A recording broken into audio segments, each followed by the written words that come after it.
Hey everyone, this is John Girardi from The John Girardi Show, giving you a preview of tonight's special 2-hour blowout edition of The John Girardi Show. We're going to be doing live election coverage from 6 to 8 p.m. with me, and then from 8 p.m. until however late it goes with the whole Powertalk team, myself, Trevor Carey, etc.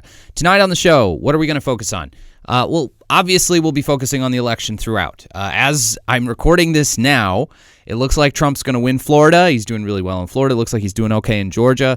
I'm a little nervous about some of these other states, but, you know, we'll see. The Florida numbers are really encouraging. Apparently, Trump is kicking face relative to how he's doing better than Hillary did in Miami and Dade counties, and especially with the Cuban population. And he beat Hillary last time, so if he's outperforming himself 4 years ago, that's a really good sign. One of the big themes we're going to talk about today is how the Democrats are trying to steal the election in plain sight. And the chief way we're going to do that is by reading a bit of a piece from my favorite writer at National Review and other outlets, Andy McCarthy. He's one of my favorite legal commentators out there.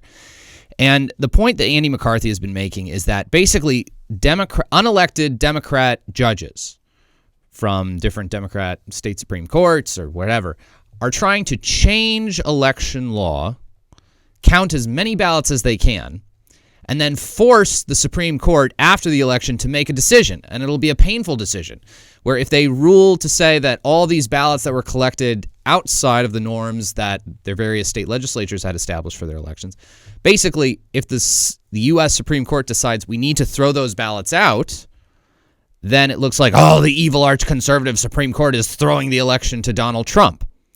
But meanwhile, it was Democrat-controlled state Supreme Courts, particularly in Pennsylvania, that have changed their election, that changed the rules that were set by the state legislature in an unconstitutional fashion. And so they're going to count all these extra ballots through these measures. And then all of a sudden, Justice Barrett will be the bad, she'll be the bad guy for insisting that the Constitution be followed. So it's a really interesting dynamic that this is the way in which the Democrats are going to try to steal this in plain sight. And they're going to use this rhetoric that, the right to vote is fundamental. The right to vote is fundamental. Well, no. The right to vote within the limits prescribed by law, within these deadlines, within these procedures, which the Constitution grants that authority to state legislatures, not to judges, not to state Supreme Courts, not to, like in North Carolina, they were changing the rules with the North Carolina Board of Elections. It's not their job to be changing the deadlines for when mail-in ballots can come in. But the Democrats have sort of pushed this narrative. Oh, no, the right to vote is sacred. How can you throw away these people's votes? How can you throw away these people's votes? Well, we can throw them away because this is an unconstitutional act of changing the rules in the middle of an election. So anyway, we're going to deal with all of those topics. Listen to the John Girardi Show 6 to 8 p.m. tonight. Usually it's just 6 to 7, but you can listen tonight 6 to 8 p.m. on Powertalk, and then we'll be going from myself, Trevor Carey, Tal Cloud, and other guests.